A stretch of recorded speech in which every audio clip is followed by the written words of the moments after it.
Magandang araw mga kaibigan. Pag-usapan pa rin natin ngayon si Madam Chair, Congresswoman Stella Kimbo. Hindi pala siya ordinary teacher lang, kundi professor, at saka ang talino pala niya. Summa cum laude pala siya. Summa. Grabe. May napanood akong video niya sa TikTok, posted by Marikina City Viral. Talagang nabighani ako sa talino niya at sa kanyang mga global awards o achievements niya. Okay, pakinggan natin itong TikTok video na ito. Then ito ata interview sa kanya ng billionario.com. Okay. Then pag-usapan natin ngayon kung ano bang mas maganda sana.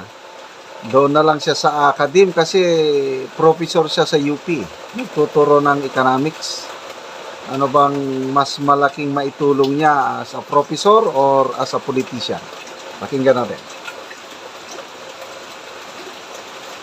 This watch is a gift from my School of Economics. So you mentioned being a teacher before, being inspired by your mom. Yan o, ganda But niya. how long did you teach economics in UP?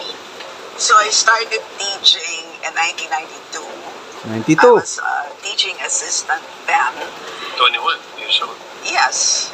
And then my last day of teaching was on the day that I filed my candidacy. That was in 2018. Oh wow! So from being 26 professor, then suddenly becoming Yes, a politician. Actually, Elizabeth Warren was the same. She was my professor in Harvard Law before, yeah. and she was a professor and then suddenly ran for Senate. Yeah. So who would have thought, right? Like Even but ran she for did- president. Yes, so it is a trajectory. But you were also summa cum laude Wow. in Yes. economics, Business economics. business economics. Summa cum laude. And then eventually became chair of the UP Economics Department. Would you consider that the pinnacle of your career in the academy? Yes. And Why is there a lot of hesitation in saying? in the academe, it's really both teaching and doing research. So as I say, you publish or you perish. Oh, So and to be honest, it's really the publishing that is more difficult. So for you to become a tenured professor, you should be published, and you need to be published in international peer-reviewed journals, and that's really tremendously difficult. Yes. So for me, I would consider the being published as the peak of my career. So all the awards that had to do with my publications, meaning my global awards that had to do Global with awards. the peak of my career. How many publications? yeah. Siguro, A lot. dalawa na kami nag-interview. That's a good Oh. question. I was Many, curious. Marami. It's in, if you do Google Scholar, you'll Yeah. see it there. So there's a scoring. It's called the H index, and you'll see it there. Wow. And what are you most proud of in terms of your published articles? So which among them? The many. I guess the first one is always the most memorable one. It's a short article on tuberculosis. Tuberculosis. It's in Health Economics Letters. I believe that's probably the most memorable one, and yeah. And would you say that that at least has some application in the Philippines in terms of after you published it, were there anything that the Philippines was able to pick up from it? There's a lot, because most of my research is really policy research, and we actually conducted the biggest randomized policy experiment in the Philippines. So it was a US NIH funded study. It ran for 5 years, and I did the very first long-term follow-up after 10 years, which was funded by a European institution. That's very impressive. And the data gathering took 5 Absolutely. years. Amazing.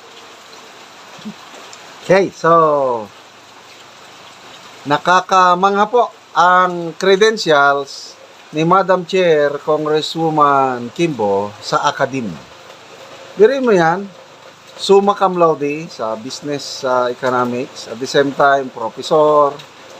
Nagsimula siya 1992, nagturo sa UP, then tumigil na lang siya nung pumasok sa politika 1998. So ilang taon ba siyang nagturo? Was it 18 years? O, anyway, ang tanong ngayon is, kung nakakamangha yung record niya sa academe, lalo na yung research, yung global awards niya, dahil marami siyang research work na napapublish sa journal internationally, mahirap yun. So, saludo ako sa nagawa ni Professor Stella Kimbo sa academe. Ngayon, sa politika, kumusta naman kaya ang kanyang naiambag sa ating bansa, pagiging isang politician? Ano sa tingin nyo?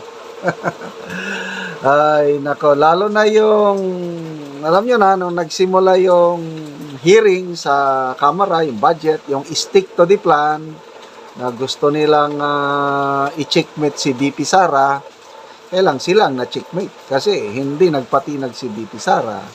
And then, yun na nga, tuloy-tuloy na ang mga controversy ng Madam Chair, yung mga kagamitan niya, mga bag, mga, hindi ko na i-detalye, yung mga mamahalin, plus ito ngayon, yung blank items sa BICAM. Nako, isang linggo na nagtago siya sa media, hindi niya sinagot. Finally, nung sumagot niya, ayun, inamin niya na mayroong blank items. So, ang hindi niya masagot is, ang mga blank items ba, yung pag-fill up, considered ba yun na typographical o grammatical errors? Kasi ang paliwanag niya, marunong summa cum laude, professor. Paliwanag niya na authorized daw ang technical staff, both houses, congressman at senate, na mag-enter ng mga koreksyon sa BICAM ba o doon sa enroll bill. Kailang ang hindi niya masagot, yun bang pag-fill in the blanks sa BICAM report, considered ba yan na typographical, grammatical errors? Pakisagot naman ko Madam Chair, Professor Stella Kimbo. Saludo ako sa iyong academic achievements, but sa political na nagawa mo sa bayan, I don't know, bahala na ang taong bayan. Okay mga kaibigan, salamat sa inyong panonood palagi sa ating channel. Yung ating sweldo sa YouTube, dahil sa inyong panonood, ginagamit natin ito pagtulong sa mga nangangailangan na tribong Talaandig sa Bukidnon. Nagbibigay tayo ng livelihood sa kanila. Ngayon, nagpapatanim tayo ng lakatan ng saging. At the same time, tumutulong tayo sa pagbibigay ng yero at pako para ma-repair nila ang kanilang mga bahay, sira-sirang bahay, or makapagpatayo sila ng sariling bahay.